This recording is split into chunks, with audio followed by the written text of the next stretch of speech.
Hey everybody, you're not going to see my shiny face this morning because I'm actually going to be working on covering my underpainting.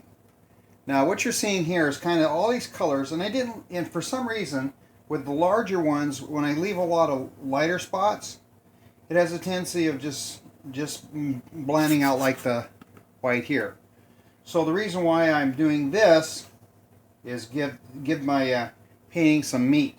Okay, so what I'm going to do, I'm just going to use titanium white, damp brush. This is actually a, what is it? Though this is a New Yorker Professional. This is a good brush.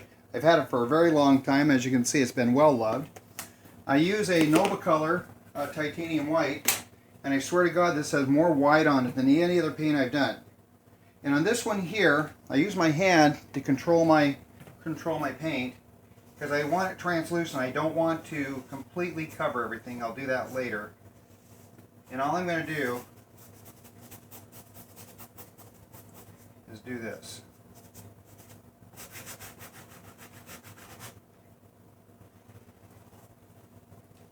Take a little bit off here. In fact, I can go.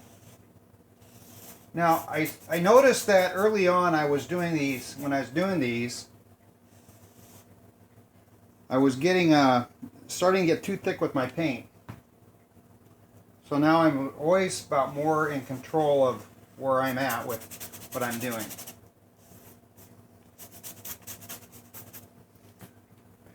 So what you see here,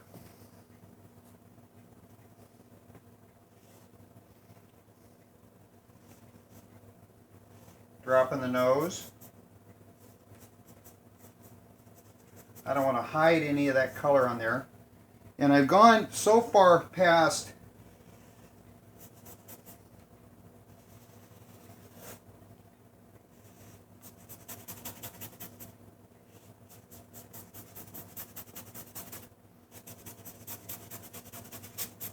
and I'm not going to define anything else out yet. Now one thing that I always do is I always try to have my reference next to me as I'm working. And here's the reference right here. Well, hopefully you can see that. There we go. Okay. So this one I had it up to the side. And I always try, even with these. And I'm paying attention to my shadows.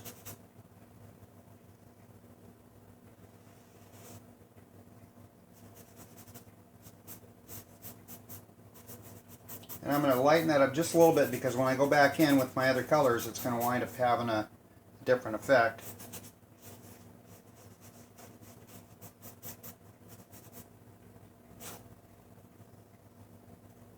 And I do have to drop in some titanium white on some of this other stuff, so it is kind of a very important. But what are you seeing happen to the pig? He's starting to jump forward, isn't he? Even with this little bit of work.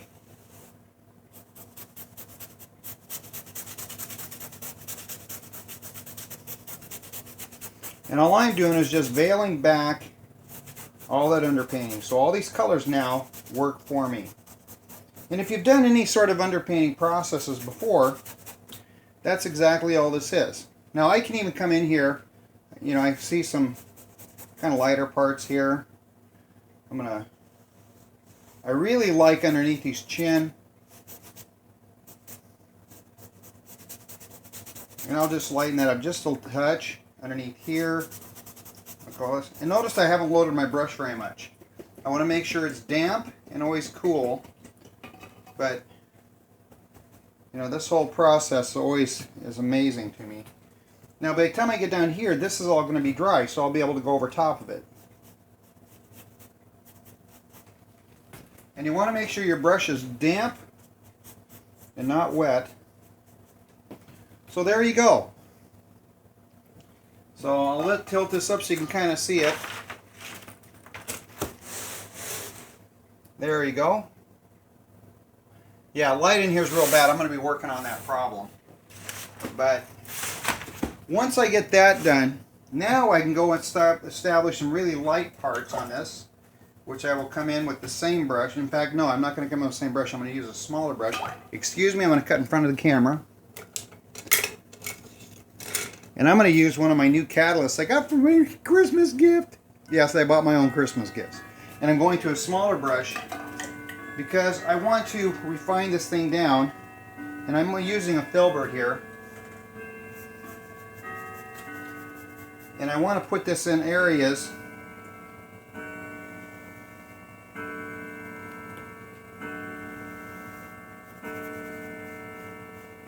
but I don't want to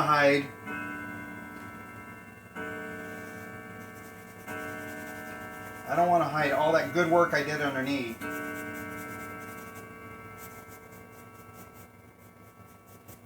See how that cut just kind of makes that ear stand out? Okay. I'm going to come over here. Okay, and I have to apologize. I'm going to cut in front of you. I'm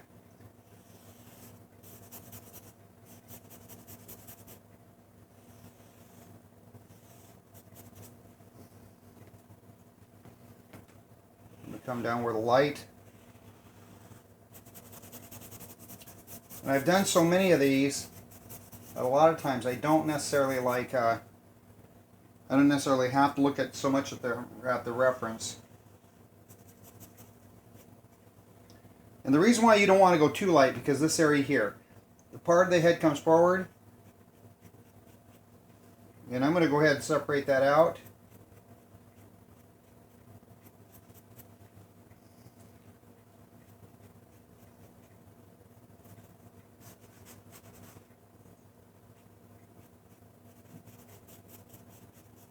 And areas, remember, areas that are dropped back are flat. So you want to keep the areas where everything's close.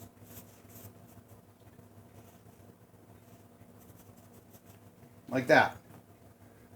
Okay, now you start seeing the head kind of come around here, right?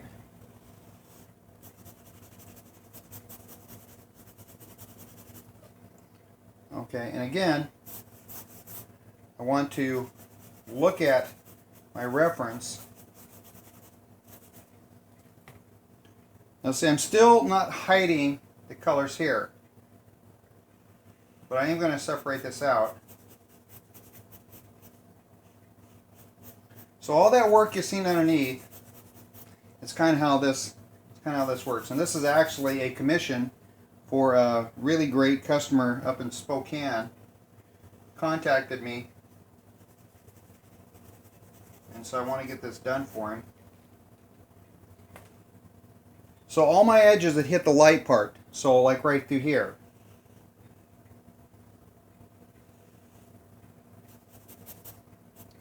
I'm going to drop this in. There's not an old master out there that didn't do this. So for all you classically trained painters, this is an homage to you guys.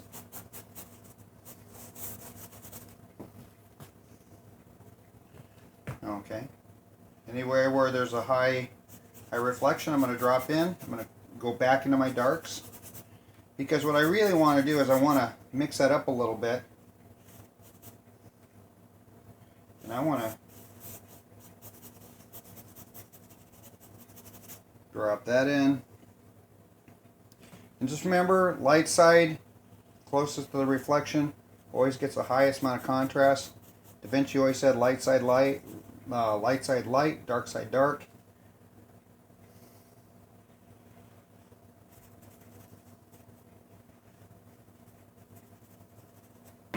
Okay. I can refine this nose now. So there's usually about 3 or 4 coats of titanium white on these.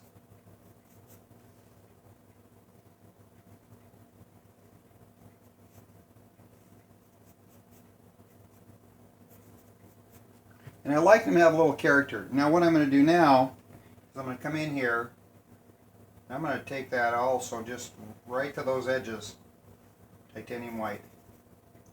Let my edges show a little bit down there. Take whatever down here. So I go through a lot of titanium white. I buy this stuff by the gallon. And to me it's a really great color.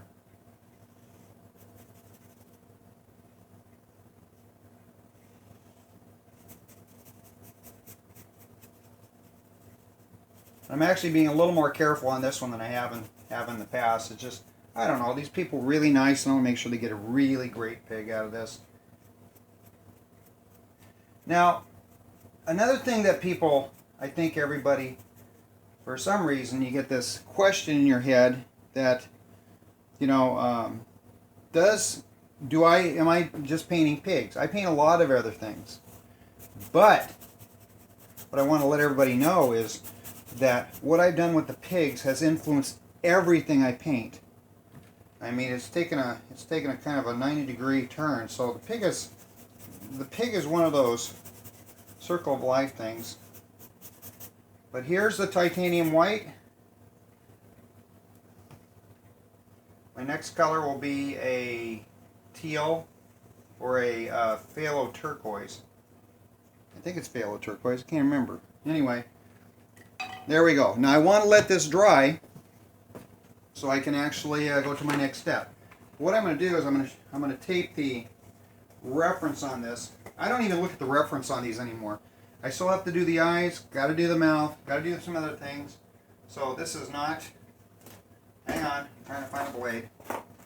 Yes, we've skipped.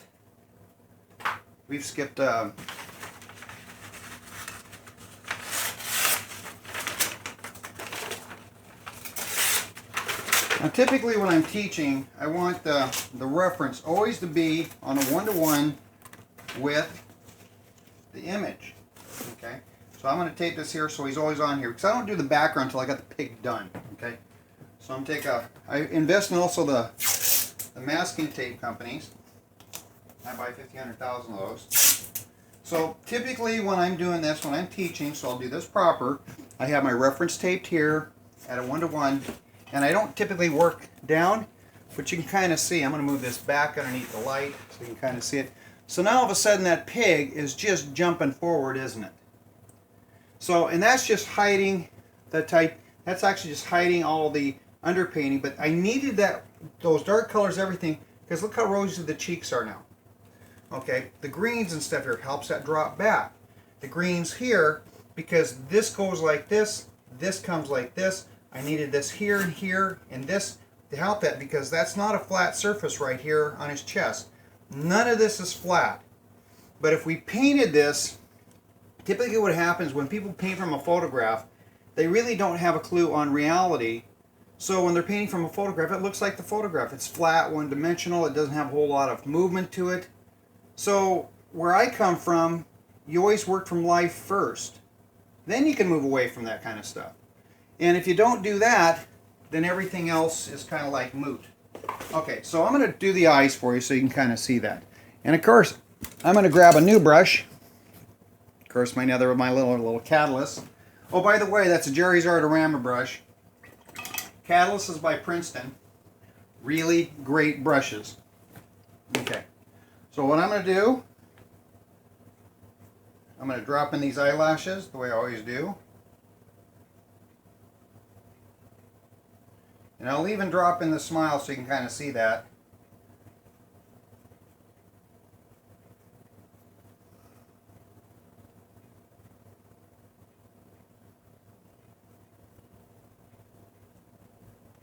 If you don't put this in the eye, it makes everything look flat. Okay? So now I'm going to do the smile, and then we're going to add, I'll show you smile and eyebrows. Okay, again, I'm actually going to use my Oxing Violet. I'm going to go back to my same brush. Now a lot of times what you'll see is I want to make sure I get because this is pretty stiff bristle on this, and I want to make sure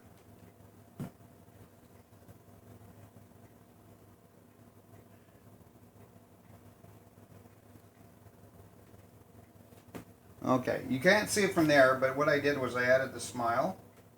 And there's still a lot of water in that brush, which I try never to do, but, you know, it happens.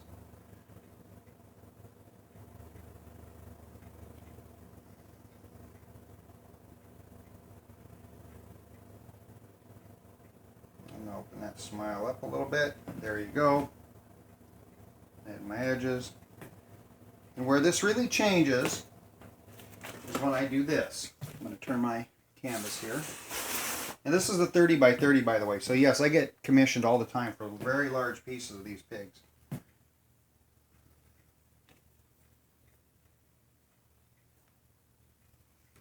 And I notice that if I start trying to do them too perfect,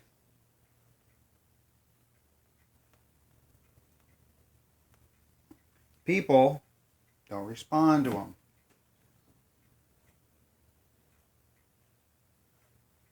So a lot of this I can clean up as I'm working. But these will add little character lines. If I do this, they'll add little character lines to little pig. Okay, so I'm going to hold this up so you can kind of see it. That'll give you an idea of what I'm talking about. Okay. Now let me do something here. See if I can get this a little better angle. It looks to me like it might be kind of funked out. Okay, there we go. Now there you are. So right now there's still a lot of work that has to be done on this one, but this kind of finishes it off. I'm about 3/4 done with this thing. I've got to add some other colors, have some fun with it. You know, I'm going to take in quinacridone nickelized gold, which is this color here. It's that goldish color. I'm going to reaffirm where my edges are and stuff like that. That's going to help out. Drop it in here, grab some teal, drop that in. But now every stage I go through now with these pigs, I actually wait for the painting to dry. And once it's dried, then I go on the next step. And I like having this out here because when I get this finished and I drop in my red, which I could probably do right now, and that would really make them stand out. So maybe I'll do that on my next video so you guys can see that. But anyway, Schnork, I don't know which one this is. 7,200, 7,500, 99,444, whatever it is. But anyway, this is the next evolution on the pig. You guys have a good one, and Merry Christmas, Happy New Year. Everybody paint, get some things done. Hopefully this has been inspirational, also informational. I'm going to go from this to stretching canvases, and then I've got more painting to do, as always and forever. So anyway, this is Kevin out. You guys have a good one, and if you got any comments, put them in the comments section.